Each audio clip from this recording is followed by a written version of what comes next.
तू जानता है डर क्या होता है? नहीं, तू बस वो फिल्म वाला डर जानता है। लेकिन असली डर वो तो तब शुरू होता है जब अपने ही घर की दीवारें तुझसे सवाल करने लगें। जब तेरी माँ की आंखों में वो देखे जो इंसान की नहीं होती। काजोल ने जब पहली बार अपनी माँ को आधी रात को आंगन में खड़े देखा तो सोचा शायद नींद में चल रही होंगी। लेकिन फिर उसकी नजर माँ के पैरों पर गई। उल्टे थे, बिल्कुल उल्टे, जैसे किसी भूत की फिल्मों में दिखाते हैं। मगर यहां कोई फिल्म नहीं चल रही थी। ये उसका ही घर था और उसकी अपनी माँ। काजोल बस 14 साल की थी जब उसके पापा का एक्सीडेंट हुआ और माँ पूरी तरह टूट गई। मगर उसके कुछ हफ्ते बाद जो कुछ भी हुआ वो टूटना नहीं था। वो तो कुछ और ही था, कुछ ऐसा जो इंसान की हदों से परे था। माँ अब पूजा नहीं करती थी। वो रात को कमरे में अकेले बैठकर कुछ बड़बड़ाया करती थी, कभी संस्कृत में, कभी किसी अजीब सी बोली में जो काजोल ने पहले कभी नहीं सुनी थी। एक रात उसने दीवार की ओर से देखा।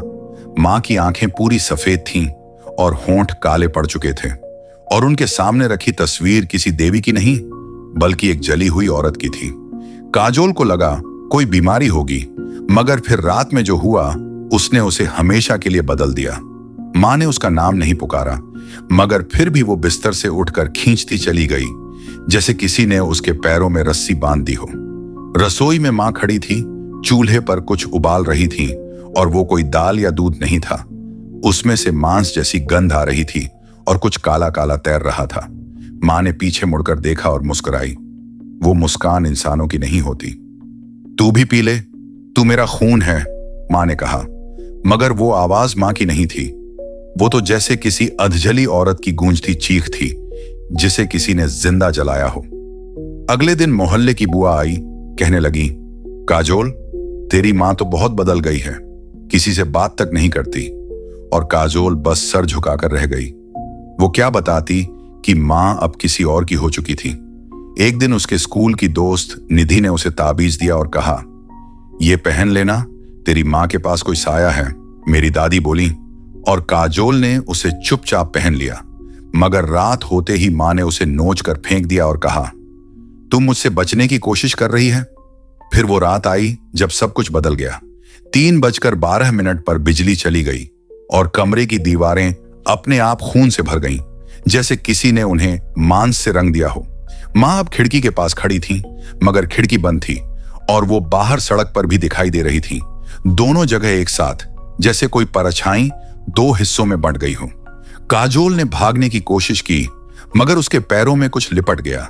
जमीन से निकला एक साया जो माँ की परछाई नहीं थी, वो कुछ और था, कुछ ऐसा जो बोल नहीं सकता था, लेकिन उसकी चीखें पूरे घर में गूंज रही थीं। किसी ने कहा था कि माँ के मायके में एक औरत को जिंदा जलाया गया था और वो औरत वापस आने की कसम खा चुकी थी।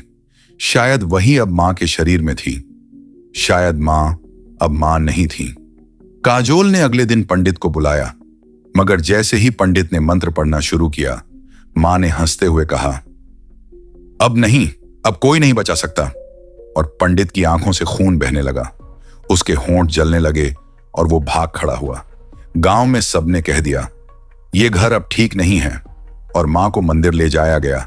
मगर मंदिर में घुसते ही माँ की चीख निकली, माँ मुझे मत ले जा, मैं जल जाऊंगी। और फिर सच में माँ की देह धू धू कर जलने लगी, बिना किसी तेल या आग के, जैसे आत्मा जल रही हो।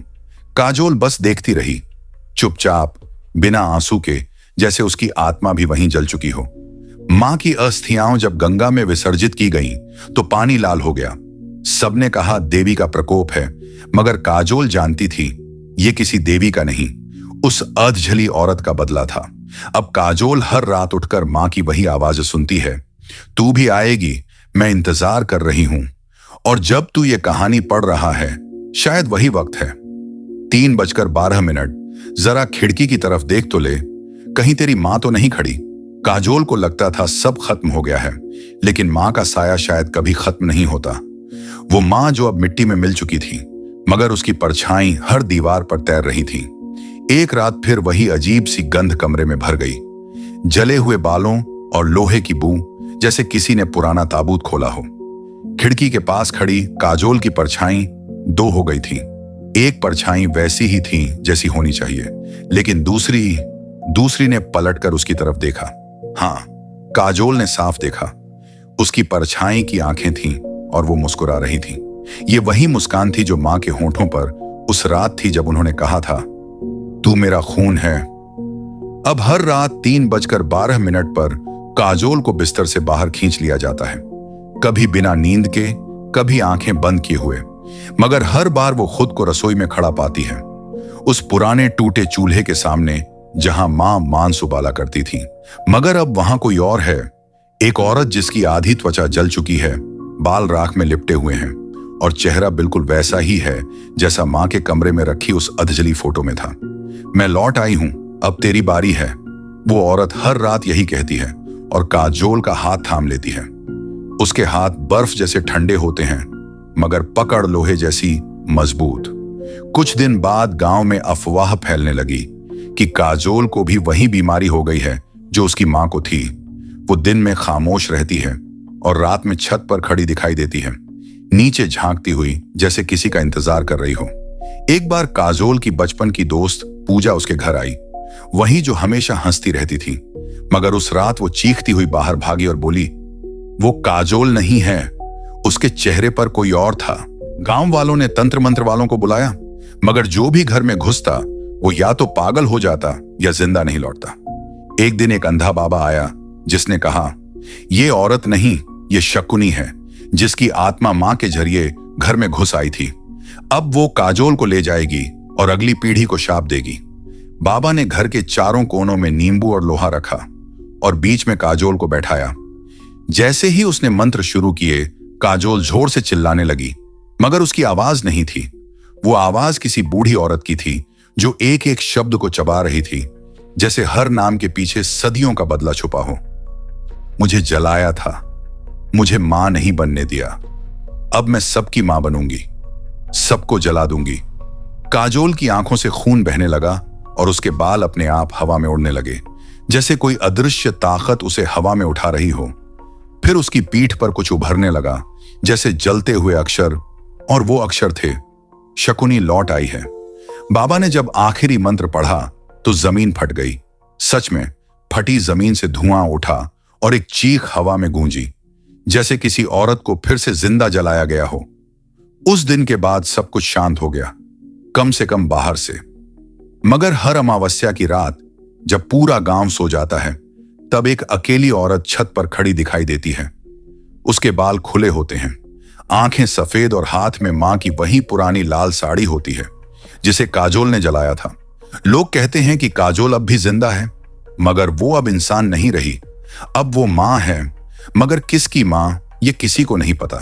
और अगर तू अब भी ये कहानी पढ़ रहा है तो एक बात याद रख, अगर तेरी मां आज अचानक तुझे ज्यादा प्यार करने लगे, अगर उसकी आंखों में सफेदी दिखे, या वो तेरे कमरे में बिना वजह आए और कहे, बेटा सो जा, तो मत सोना, क्योंकि शायद वो अब मां नहीं रही। शायद शकुनी अब तेरे घर में है और अगला नंबर तेरा है। और जब अगला नंबर तेरा हो तब आवाज नहीं करना, बिल्कुल भी नहीं, क्योंकि जो चीख निकलती है वो तुझे और गहरे खींच लेती है, उस दुनिया में जहां शकुनी का राज चलता है, जहां नींद नहीं बस सजा होती है, और मां जैसा चेहरा पहनकर वो आत्मा तुझे टुकड़ों में तोड़ती है। काजोल के घर को अब सालों हो गए बंद हुए, मगर उसकी खिड़कियां हर रात अपने आप खुल जाती हैं और एक लड़की की परछाई अंदर से बाहर झांकती है, जैसे किसी को तलाश रही हो या किसी का इंतजार कर रही हो। गांव के कुछ लड़के हिम्मत करके एक बार अंदर गए, मोबाइल पर वीडियो बनाते हुए भूत वूत कुछ नहीं होता कहकर हंसते हुए गुस्से थे। लेकिन जो वीडियो मोबाइल में रिकॉर्ड हुआ वो आज तक यूट्यूब पर नहीं डाला जा सका, क्योंकि उस वीडियो में एक लड़की झूले पर झूल रही थी, मगर झूला रस्सी से नहीं उल्टे हाथों से बंधा था। और जैसे ही कैमरा पास गया, उसकी आंखें काजोल की नहीं थीं, वो तो काले गड्ढों जैसी थीं, जिनमें से कोई और झांक रहा था, जैसे भीतर शकुनी अब भी जिंदा हो। उस वीडियो के आखिरी फ्रेम में लड़कों की चीख नहीं, सिर्फ एक भारी आवाज थी, मां सबको चाहिए, अब तू भी मेरा बेटा है। उसके बाद उन लड़कों में से 2 तो गायब हो गए और तीसरा पागल हो गया। बस एक ही बात बोलता है दिन रात, मां आई थी, मां वापस आई थी, उसने मेरी आत्मा खा ली। अब वो घर एक सरकार की सील में बंद है, मगर कहते हैं जो भी रात को उस घर के पास से गुजरता है उसे एक औरत जरूर बुलाती है, बेहद धीमी सिहरती हुई आवाज में, बेटा घर आजा, भूख लगी है। और अगर कोई रुक जाए, अगर कोई पलट कर देख ले, तो उसकी मां कभी वैसी नहीं रहती। अब शहरों में भी यह साया फैलने लगा है। एक लड़की जो हॉस्टल में अकेली रहती थी, उसकी रूममेट ने बताया कि हर रात वो नींद में मां को पुकारती थी और एक रात अचानक उठकर बोली, मां अब मैं तैयार हूं, और उसके बाद कभी नहीं लौटी। जो भी शकुनी के संपर्क में आता है वो धीरे धीरे अपनी मां के चेहरे को भूलने लगता है। और एक दिन जब मां से उसकी आखिरी बात होती है तो मां बस एक वाक्य बोलती है, बेटा तुझसे ज्यादा कौन अपना हो सकता है। मगर उस लम्हे में आवाज मां की नहीं होती। तू सोचता है ये कहानी यहीं खत्म हो गई? नहीं, क्योंकि ये कहानी तब खत्म होती है जब कोई नई मां चुनी जाती है, कोई ऐसी जो अपने बच्चे के लिए कुछ भी करने को तैयार हो, जो अपने दुख में इतनी डूब चुकी हो कि कोई भी साया उसका चेहरा पहन ले। और अब वो साया एक नई मां ढूंढ रहा है। इस बार शकुनी की नजर शहर के अस्पताल में भर्ती उस मां पर है जिसकी बच्ची को ब्रेन ट्यूमर है और डॉक्टरों ने कह दिया अब कोई उम्मीद नहीं। उस मां ने मंदिर, मस्जिद, चर्च सब आजमा लिए हैं। अब वो बस किसी चमत्कार का इंतजार कर रही है। और कल रात वो अस्पताल के कॉरिडोर में किसी औरत से मिली, लाल साड़ी में, आधे चेहरे पर जले हुए निशान और बाल गीले जैसे ताजा जलाए गए हों। वो औरत मुस्कुराई और बोली, अगर तेरा बच्चा जिंदा हो सकता है तो तू क्या देगी? और मां ने तुरंत कहा, मैं अपनी जान दे दूंगी। उस औरत ने सिर हिलाया और बोली, जान नहीं चाहिए, मां चाहिए मेरे लिए। अगली सुबह बच्ची की तबीयत चमत्कारिक रूप से सुधर गई। डॉक्टर भी चौंक गए। मगर मां अब सीधी नहीं देखती, सिर्फ गहरी मुस्कान लिए बैठी रहती है। और जब बच्ची उसे मां कहकर पुकारती है तो वो धीरे से कान में कहती है, अब मैं तेरी नहीं हूं, अब मैं सबकी मां हूं। कहानी खत्म नहीं हुई। शकुनी अब भी माओं के अंदर जिंदा है। अगर तेरा बच्चा रात को उठकर अजीब सी जुबान में बड़बड़ाने लगे, अगर तेरी मां अचानक बहुत शांत और अजनबी लगने लगे, अगर वो तुझसे कहे अब तू कभी अकेला नहीं रहेगा, तो समझ लेना अब शकुनी तेरे घर में है।